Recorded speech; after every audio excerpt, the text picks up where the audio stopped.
आजको विषयवस्तु चाहिँ हामीले के तयार गरेका छौं भने हाम्रो कागतीको बिरुवा रोप्दा कस्तो तयारी गर्नुपर्छ भन्ने आजको हाम्रो मुख्य शीर्षक छ। अथवा यसबाट हामीले के बुझ्छौं भने कागती मात्रै होइन है, यही विधि र प्रक्रिया अनुसार चाहिँ अमैलो जातका फलफुलका सबै बिरुवाहरूको चाहिँ हामीले एउटै मेथड अपनाउन सक्छौं।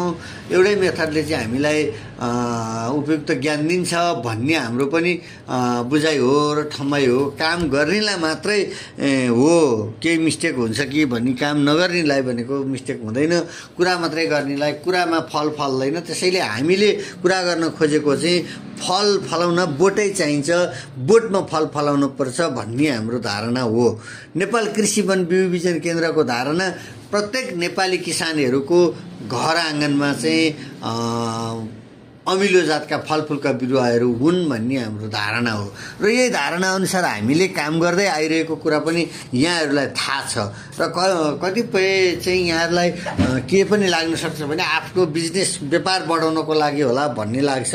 त्यो बिल्कुलै होइन। हामीले चाहिँ रेडियो मार्फत यहाँहरूलाई सन्देशमूलक कार्यक्रमहरू प्रस्तुत गरिरहने जमर्को हामीले गरिरहेका छौं। त्यही जमर्कोमा अगाडि बसेर हामीले काम गर्ने हो भन्ने समेत पनि म यहाँहरू समक्ष जानकारी गराउन चाहन्छु। श्रोतावृन्द, मैले अमिलो जातको फलफुलका बिरुवाहरूको कुरा गरिरहँदा त्यसमध्ये पनि एउटा चाहिँ प्रजातिलाई अगाडि बढाउनु त भन्ने तपाईहरूलाई लाग्न सक्छ।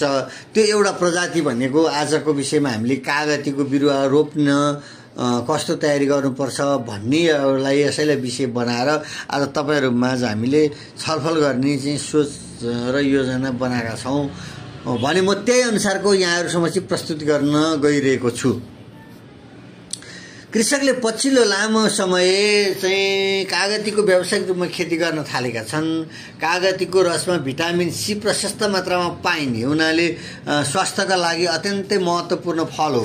त्यसैले स्वास्थ्य उपयोगी कागतीको पनि कुरा महिनामा सकिने भएन भन्ने कुरा यहाँहरुलाई लाग्न सक्छ भने त्यसैगरी चाहिँ हामीले यो नेपाल सरकार तथा कृषि तथा पशुपन्छी विकास मन्त्रालय, जलवायु प्रकोप उत्थान समूह निर्माण आयोजनाले तयार पारेको केही कुराहरू छन्। हामी तिनै कुराहरूका बीचमा बसेर हामी यहाँहरु समक्ष चाहिँ हामीले हाम्रा कुराहरू यहाँहरु समक्ष प्रस्तुत गर्ने योजना अब लागौं। हामी हाम्रो योजना अनुसार चाहिँ केही बुदागत रूपमा चाहिँ कागती तथा अमिलो जातको फलफुलका बिरुवाहरूलाई रोप्ने, लगानी गर्ने कुराहरू आउँछन्। त्यसो भएको हुनाले म यहाँहरु समक्ष के चाहिँ जानकारी गराउँछु भने हामीले लगाउने प्राय अमिलो जातकाहरूलाई चाहिँ बिरुवा भन्दा बाहेकका अरु मेथडहरू चाहिँ एउटै हो भनेर पनि म यहाँहरु समक्ष जानकारी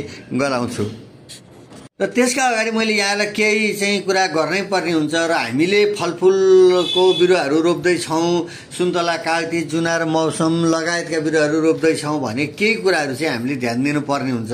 जस्तै ध्यान दिनुपर्ने कुरा, छुटाउनै नहुने कुरा के छ भन्दा स्थान छनौट, कहाँ हामीले कुन बारीमा, कुन क्षेत्रमा, कहाँ कुन जग्गामा बिरुवा रोप्ने हो त्यो कुरा चाहिँ स्पष्ट रूपमा जानकारी भयो भने बल्ल यहाँलाई योजना बनाउन अथवा यहाँले चाहिँ बिरुवा रोप्न, खेती गर्नका निम्ति उपयुक्त समय हुन्छ र उपयुक्त लाग्छ भन्ने कुरा पनि मैले यहाँलाई जानकारी गर्दै यहाँहरुले चाहिँ एकदम राम्रो मलिलो माटोबाट जग्गाको स्थान छनौट गर्ने कार्यमा चाहिँ गर्नुहुनेछ र गर्नु भएको छ भने मैले आज यहाँहरुलाई यो विषय किन यो उठान गरे त, आजै किन यो विषयलाई गरे भन्दा अब हामी लगभग जेठको 15 पछाडिबाट चाहिँ कागती, सुन्तला, अमिलो जातका बिरुवाहरूको चाहिँ बिरुवा रोपण गर्ने बेला भएको छ।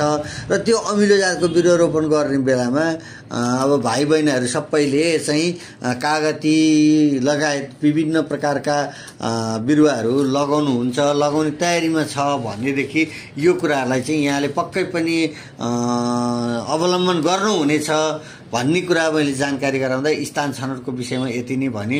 त्यसपछि सम्भव हुन्छ भने यहाँले माटो परीक्षण गराउँदा राम्रो। माटो परीक्षण गराउँदा चाहिँ माटोको सामान्यतः 5 देखि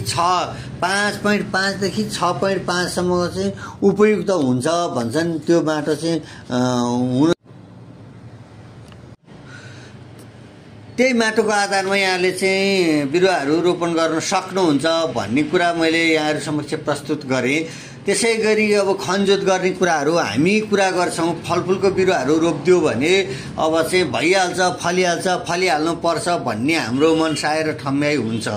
तर जति गाह्रो छ फलफुलको बगैँचा निर्माण गर्न, फलफुलको बिरुवाबाट फलफुल फलाउन, त्यो हामीले जति चाहिँ सजिलो बजारमा किनेर खाएको भन्दा त्यसको 4 गुणा बढी चाहिँ समस्या छ। र ती समस्या समाधान गर्नका निम्ति एउटा योजना चाहिन्छ। त्यो योजना बनाउने योजनाकार भनेको चाहिँ तपाईँ जसले यो सुन्तला कागतीको खेती गर्न खोजिरहनु भएको छ तपाईँहरू नै हो भन्ने सन्देश पनि मैले यहाँहरू समक्ष छोडेँ। अब यो सन्देश सँगसँगै मैले यहाँहरूलाई चाहिँ खाडल खन्ने अथवा खाडललाई पूर्ण पर्ने कुराहरू, खाडल लगाउनको आवश्यकताका कुराहरू चाहिँ मैले यहाँहरू समक्ष गर्छु। किन गर्छु भन्दा हामीलाई बिरुवा रोप्नुभन्दा पूर्व केही तयारीहरू गर्नुपर्ने हुन्छ। ती पूर्व गर्नुपर्ने तयारीहरू भनेर चाहिँ बिरुवा रोप्नु अगाडि जग्गाको छनौट गर्नु, अनि त्यसपछि जग्गाको चाहिँ माटो परीक्षण गराउनु, गहिरोसँग खनजोत गर्नु, मलखाद हाल्नु, यी आदि गरेका कुराहरू चाहिँ यो विषयमा पर्ने भएको हुनाले मैले यही विषयलाई यसै गरी समेटेँ।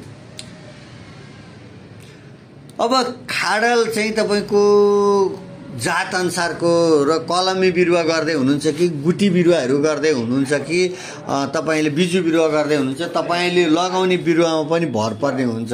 यदि यहाँहरूले समग्र रूपले हेर्ने हो भने अहिले चाहिँ खाली जग्गा जस्तो देखिन्छ होइन, तैपनि चाहिँ यहाँले यही कुरा